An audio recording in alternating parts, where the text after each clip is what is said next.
And Mercedes Fishing, well, he was mentioning about the shirts. I have a shirt on too now. See. And see, this is their emblem. And they really do something very special, you know, because they bring kids out from the city and they bring them to this area where it's like a forest preserve with a nice big pond that's almost like a lake, but you can't swim in it, but you can fish in it, and there's a lot of fish in there.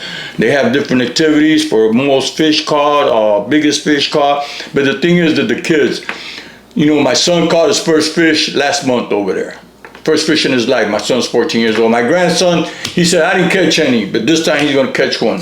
I don't put a fish on his hook when he's not looking, and he gonna catch one, because I'll make him happy, you know. And it's all about the kids. It's all about the kids, and we're gonna be there, and we're in partnership with them this time through this event. So is the Rock of Salvation. I want to give them credit. The Rock of Salvation Church, their partnership with us. If you go to their website, you can go ahead and register if you want. I don't know if you'll see this video on time, if we're going to drop it on time, but if we do, it's going to be on the 27th of September, and it's fun to go. It's every week, every month, there's something new. And besides doing the podcast here, which we transformed this studio. If you would have looked at it, I thank Ronnie a lot, because I told Ronnie from the beginning, if anything, I'm getting my basement fixed. So I'm not worried, but it's more about that. It's about you guys. It's about people that's transformed their life, people that want to listen to this kind of story, people that take this as a positive, not as a negative. And with everything, we get all kind of criticism. So, you know, we welcome comments, we welcome criticism, we welcome anything. You see something that we should change, you see something that you like, something that you don't like, just point it out.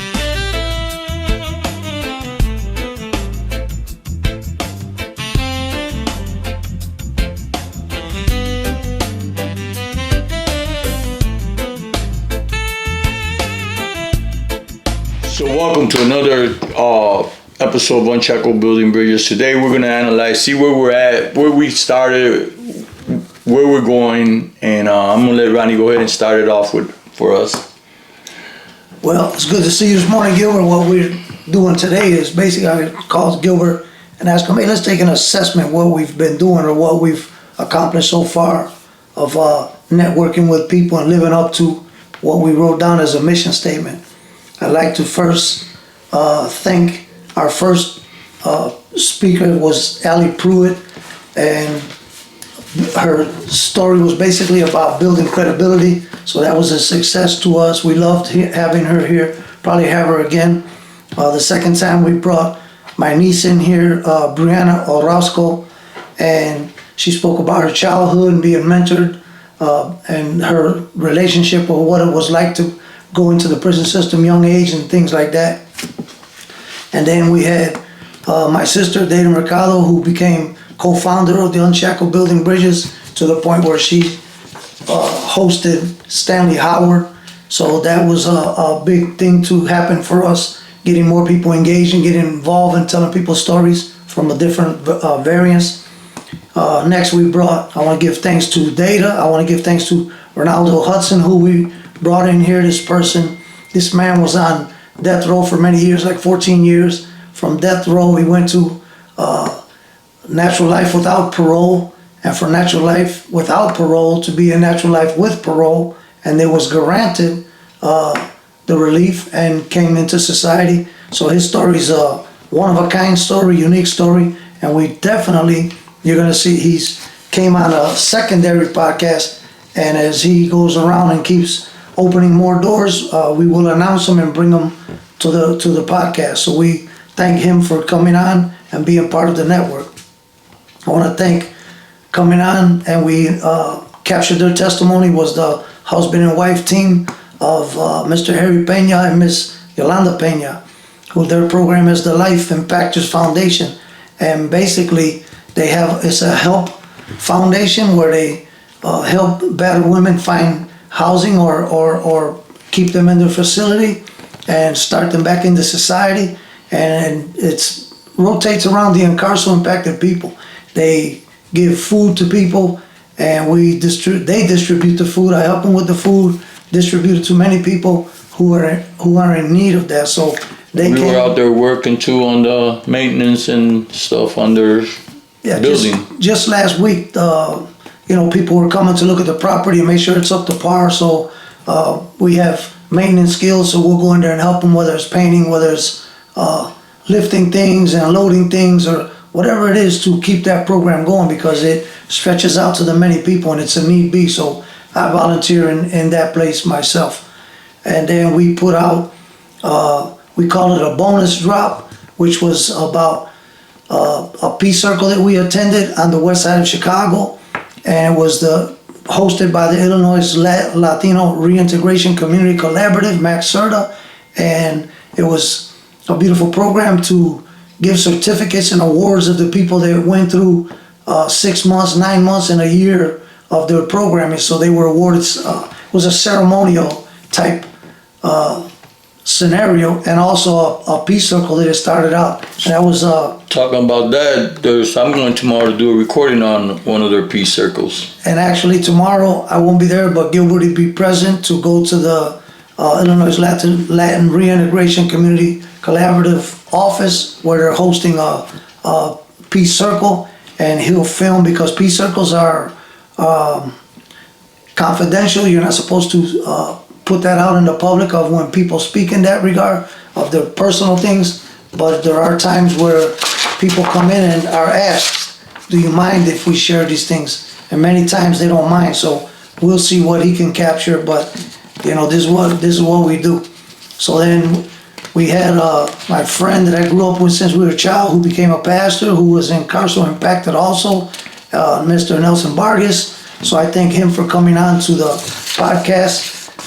Since then, probably started about 10 years ago, Nelson had a desire to get into prison ministry. When I was incarcerated, I come from the incarceral world myself, impacted by incarceration, and during that time, talked to the administrations and brought him in many facilities, because he has a unique story of forgiveness.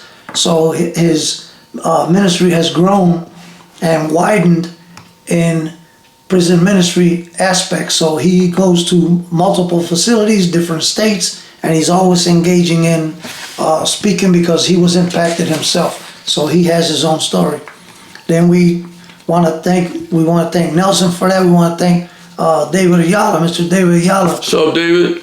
And because himself and his cousin Jimmy Soto spending 42 years in the incarcerated world, where in his case, more or less going through, you could say, I call it torture, by locking him in the TAMS facility, Supermax facility, for decades at a time, which everybody knows, psychologists and everybody else, it can cause mental damage to people for that.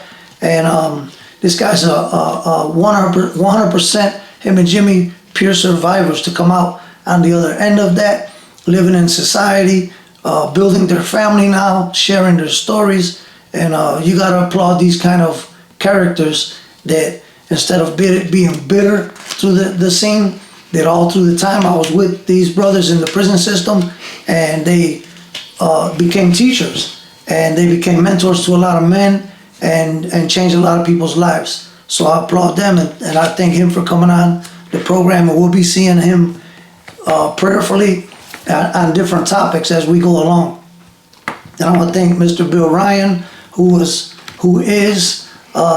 still what we call freedom fighter. He's an activist that is trying to help elderly people in prison. He fought for women in prison. This guy doesn't stop. He's over 50 years. He has 50 years of activism in helping the people from the incarceral world. And there's just a list of things that he does, and he's still going at 90 years old. So I thank him that we were able to capture his testimony. And then one of my favorites, it's a personal issue to me, which is Jennifer Sobel, one of my attorneys, which she played a role in my release. She played a role in my documentary being developed, and we had the privilege of bringing her here to tell that story. And our life's going to be intertwined for the rest of my life, as far as it goes. And her story don't stop of helping people. When you have the stats that she has of releases, of multiple people who were never ever supposed to go home, that are home with their families. You know, it just humbles you. So we need to feed that and continue to feed that faith stays uplift and continuously going. So I thank her for coming. I thank Mr. Charles Hoffman, another one of my attorneys, a powerful man of intellect, a powerful man of understanding law, reading between the lines, and coming out with a theory that's able to tell a person's story. And with his masterful studies helped also in my release. And it was something for him to come forward and do this. And he's not only helped me, but he's on different podcasts and different speaking engagements where he doesn't stop. So he's constantly speaking out about the system and the need for criminal justice reform. And we also went, I want to congratulate or say thank you to the Rincon, the House of Rincon. It's a foundation, and they viewed or aired the In Their Hands video there in front of Senator Guzman, who asked for it to be, and the state rep of the neighborhood and the alderperson of the neighborhood, alderwoman I would call it. And I thank them for doing that they are directly fighting in Springfield by passing the law and changing the narrative of how people look at incarcerated people. And I thank them for sharing with us to be able to podcast and let us tape their events. Then I thank Michael Deutsch. This guy's my lawyer for over 30 years, and the longevity he's been in the struggle of helping people that get the most horrendous labels put on them, that you think that they'll never come out from these labels, myself included. And this man is a diehard. He does not stop. He gets animated in the courtroom. He takes, to the point where they want to put him in prison in the hearing. So I thank him for coming on the podcast to tell his story, because it's a unique story of helping so many people. And not only, it's just a universal, you could say, not only Illinois, but different multiple states. He's not just Illinois. I'd like to thank Mike too for letting me record him twice. My bad, Mike. Yeah. And then we brought on the podcast. I want to thank Gilbert and my sister done that. I was not present for it, but I've seen it on the Unshackled Building Bridges YouTube video, what you want to call it. And I seen in there where Stanley Howard was interviewed by my sister Dara and Gilbert. And Stanley Howard's another unique individual who was on death row. Mm-hmm. And from death row to coming home, and he created a committee to fight the system of torture and was successful in it. He's a survivor of torture. It's not a nice situation to go through, and it's something that stays with you forever. But I thank him for coming and tell his story. And we went to Gilbert and I, some other people went to a program Ronaldo Hudson invited us to about a college that's called College Unbound in Chicago, who help people that don't really have the funding or the ability to be in larger universities and big time schools. And this school is giving them the opportunity to have bachelor's degree. You have to applaud that. So we thank Ronaldo for bringing us there, introducing that atmosphere to us that I was not privy of and I didn't know. So I thank him for that. And the YouTube is available to watch that, as Gilbert caught them and captured it on I caught it on some live scenes and recorded it and then put it out. So we're thankful for all these people. Now I just want to give a quick thanks to them for being on there. And now, so Ronnie, now that you say, like, I'm waiting for you to finish all these thank you, and when's my story gonna come up? But it's not about me. That's the story's about them bringing their story out, them telling their own stories. And so let me ask you what you've been up to lately. What are you up to? I know you do the editing, and I know you do all the camera work. What have you been up to advancing this or telling this story? What are you doing? Man, I'm trying to make ends meet with my wife, bro. Because this is taking a lot of my time, and you know, I'm going places, I'm traveling a lot, you know, and the equipment, putting up the equipment, taking it apart. It's a lot of work, but it's a lot of fun. You know, I've been enjoying it.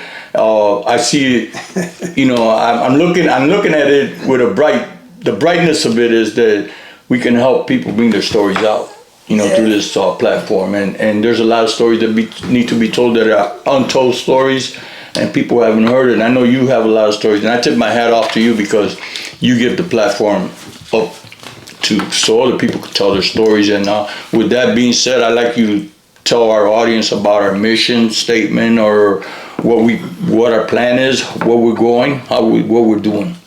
Well, first I would advise you to take care of the wife, you know. No. So we all have that with family pool, you could call it that. Some family wants you to do one thing, other families members want you to do another thing. And being this podcast, somebody might call up and say, I'm available right now, and we'll drop something we're supposed to be doing and go cover the recording. And sometimes it's irritation, but we're after capturing people's stories, and to bend it where we'll make it feasible to them at the time they're available, because everybody has lives and everybody's in different places.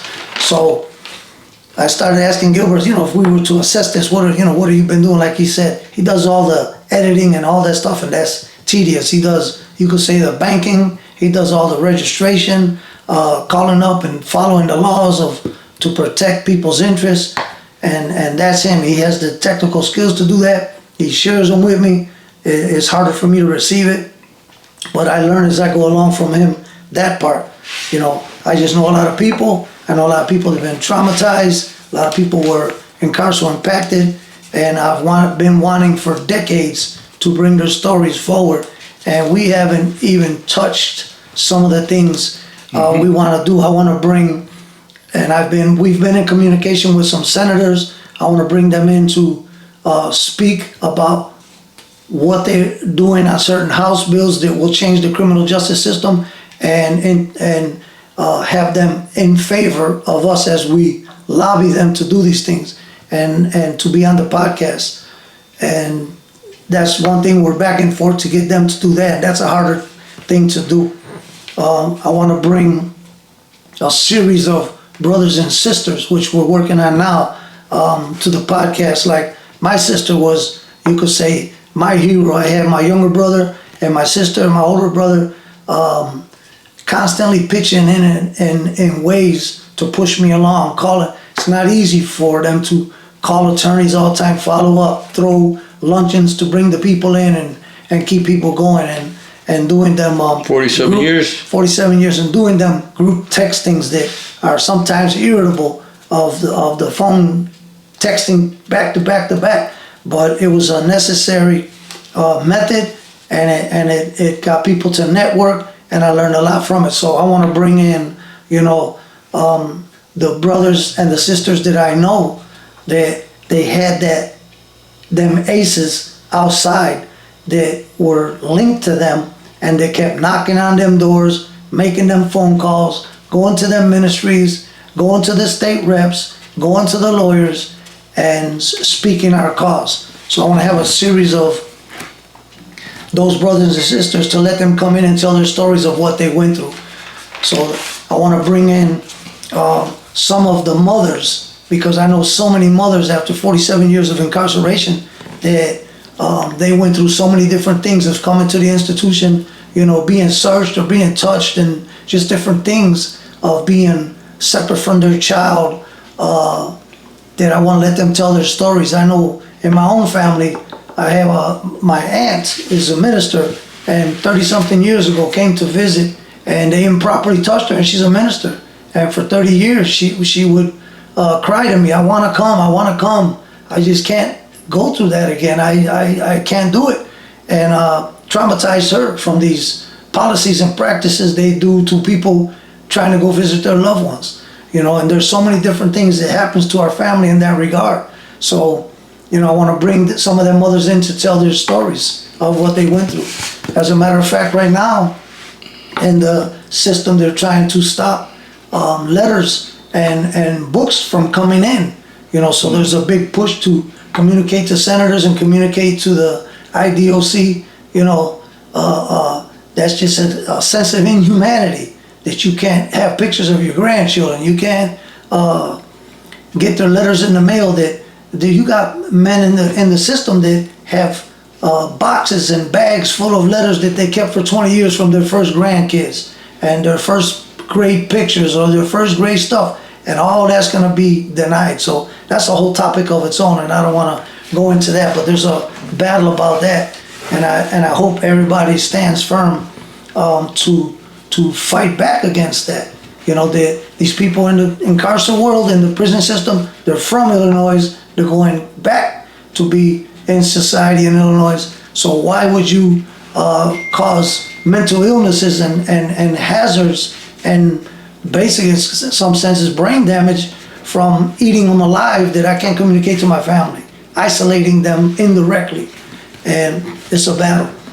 So as far as Gilbert asked about reading the mission statement, our mission is that, we're a nonprofit organization. Our mission is to transform the traumas that we went through into victory by breaking barriers and fostering connections. So I want to say, what does it mean breaking barriers? When I read that, what does it mean? We wrote it and I thought, what does it mean breaking barriers? What does it mean fostering connections? So the breaking barriers are, so many people have in society and in the political arena and in the correctional arena, they have an outlook of people that pass through there. And sometimes, and many times, it's not a good outlook. So we break the barriers off to say, don't keep looking at them people like that. When the law says to restore these people to useful citizenship, we have to unlock a lot of times by speaking to these people to break that narrative that in my case, he's going to be no good from the beginning, he's going to be no good to the end, and he's going to be the same thing always, and then try to lock you away for life and let you pass into the death by incarceration. So these are the breaking barriers that I personally take personal to change them narratives that everybody to me is redeemable. It's sad we committed whatever we did or whatever like that, but you grow from it, and as you fall, to whatever it is, but you grow from it and you learn and you move on and you become a better family member, a better father, or a better mother, and you keep going. So for somebody to feel they have the right to just keep you in a caste person, locked in that personnel, I don't believe they have the right to do that. Not legally, nor is it biblically. And this is a country that calls itself a Christian country. So in both violations, there's two violations by the law: when you purposefully oppress and deny, and in the legal system and in the biblical system. So they're both in violation. So that's what I personally take about breaking barriers. And then fostering connections, that's it. This is it right now. Every person that we bring in here and everybody that we're going to bring in here has access to everything that we have, and we offer them whatever it is that we have. Once we know each other, they ask, what are you into? What are you doing? We do this, and we go here, we support this event, and most of the time, the people will respond, hey, call me, I'm in, I want to go, and I'll be part of that. So to change the system, the legal system, we need those numbers. We need those people. We need those phone calls, to get the changes done that need to be done. So I had made a list to talk to Gilbert. I said, man, like I asked him, what you been doing lately? So I was looking at, what have I been doing lately? What have I done? So I was explaining to Gilbert, Thursday nights we go to, and he majority of the time goes, a prison ministry called RTO, which is Radical Timeout, which means take a minute and calm down what you're doing in your life. And it's almost like going to the beach, or it's almost like watching a movie. To go there, this is a ministry where 60 to 100 people are in this place every Thursday night, and it's a Bible study. But the uniqueness about who are these people, either their husband or either their wife or either their children are either in prison or out of prison, or they were incarcerated impacted people. So it's a prison ministry. This ministry goes into the Cook County Jail, DuPage County Jail, goes into Sheridan. all the jails, all the different prisons, and minister to people, basically to speak about hope. And I'm gonna speak about this shirt. It just was created in a few minutes about hope, and it's about lending that word to these people. It's a biblical word. It's a universal word. Nobody owns that word, and you need hope. Everybody has that hope that when they don't have something, I hope that we can accomplish this for whatever reason, and that's what we do. Through the RTO, I met I met an attorney in there whose daughter's in college. Her name's Bella Agnello, and she's becoming a journalist. She's in college for becoming a journalist. So we volunteered to be on, she has a blog. We volunteered to be on her blog to bolster her ability and have practice to become the better journalist. So we went and drove Aurora, I believe it was, to sit down and help. So this is what we do. We make the connections. We find these people. They need this. We'll make a day, and we're gonna come in and pitch in to help you accomplish what they do. Right, because besides our podcast, we've been traveling like to different events, speaking events that have to do with social justice or with policing or anything. We went to that WTTW event. We went to that Rincon event. Next week, I plan to go to Edwardsville. Ronnie won't be accompanying me, but the plan is to get a couple of podcasts with carceral impacted people that are down there. There's going to be a lot of them over there, but I have 2 people in targeted that I'm going to try to be talking to and do a podcast with. Besides that, we're going to be doing live clip from different people that have been impacted through different situations of incarceration, because that's what all that event's going to be about, mental health and everything. So we're going to be covering. And Mersades Fishing, well, he was mentioning about the shirts. I have a shirt on too now. Let's see. And see, this is their emblem. And they really do something very special, because they bring kids out from the city, and they bring them to this area where it's like a forest preserve with a nice big pond that's almost like a lake, but you can't swim in it, but you can fish in it, and there's a lot of fish in there. They have different activities for most fish caught, biggest fish caught. But the thing is that the kids, my son caught his first fish last month over there. First fish in his life. My son's 14 years old. My grandson, he said, I didn't catch any, but this time he's gonna catch one. I don't put a fish on his hook when he's not looking, and he's gonna catch one, because I'll make him happy, and it's all about the kids. It's all about the kids, and we're gonna be there, and we're in partnership with them this time through this event. So is the Rock of Salvation. I want to give them credit. The Rock of Salvation Church, their partnership with us. If you go to their website, you can go ahead and register if you want. I don't know if you'll see this video on time, if we're going to drop it on time, but if we do, it's going to be on the 27th of September, and it's from the go. It's every week, every month, there's something new. And besides doing the podcast here, which we transformed this studio. If you would have looked at it, I thank Ronnie a lot, because I told Ronnie from the beginning, if anything, I'm getting my basement fixed. So I'm not worried, but it's more about that. It's about you guys. It's about people that's transformed their life, people that want to listen to this kind of story, people that take this as a positive, not as a negative. And with everything, we get all kind of criticism. So, we welcome comments, we welcome criticism, we welcome anything. You see something that we should change, you see something that you like, something that you don't like, just point it out. Whether we change it or not, I don't know. That's up for grabs. That's between me, him, and Data. Of course, we always make decisions together. It's not a one-person decision. It's not about me. It's not about him. It's about us. It's about all of us, you included. So we're constantly at each other in a sense to hash out different things of how to present and how to represent other people and let people tell their stories. And last month I went to what they call a Global Leadership Summit. It's hosted in Willow Creek Church, and these are leaders from around the world in there to come and speak. So I go to these kind of events to pick up knowledge or pick up keys on, oh, that's interesting.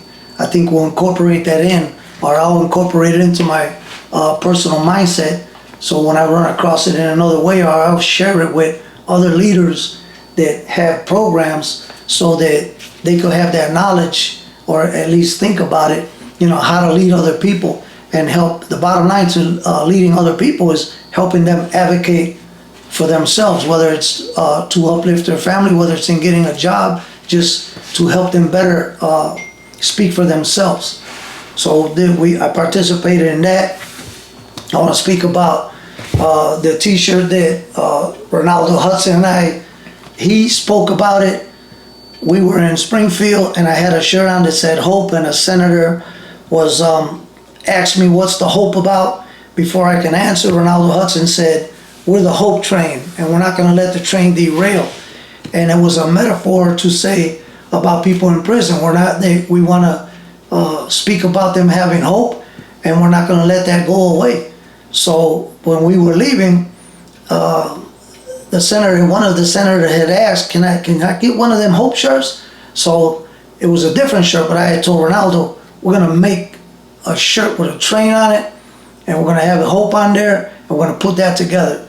So it might have took 2 months, but Ronaldo sponsored it, and my niece, Brianna Orozco, helped manufacture or bring it into existence. So I thank both of them, because now we have these shirts to sport them, and we'll be taking them to Springfield to give them to senators. And it's all about having a icebreaker about what are you here for? And we're about representing that hope. So I'm thankful for that. So I've been involved in that. Then this week, or no, the 26th of this month, I believe I'm going to, they have a Reentering Citizen Summit. So I attend these summits, different things I learn. And as soon as you say Reentering Citizen, well, that's me. So I go see what is their wares. It's hosted in Malcolm X College. As Gilbert spoke earlier, as I was speaking about, we went to a WTT WPBS program in Malcolm X College maybe a week ago, a little bit longer, and it was about policing and community, and the name of it was Firsthand. Dan Protest was the host, and it's been a series going on, and the person there on the panel, there was a judge and a news reporter, and the other person was Ernest Cato, which is the head of the Department of Corrections parole system. We got a chance to talk to him and listen to his theory of what should happen to people on parole or what not happen, and what should happen to the criminal justice system and his experience as a police officer, etc. So we experienced that. And then I asked myself, as I seen all these things, because I didn't list everything that we did, and we do so many different things. And somebody asked me yesterday, so what do you do for fun? What do you do to get kick down time? When do you stop?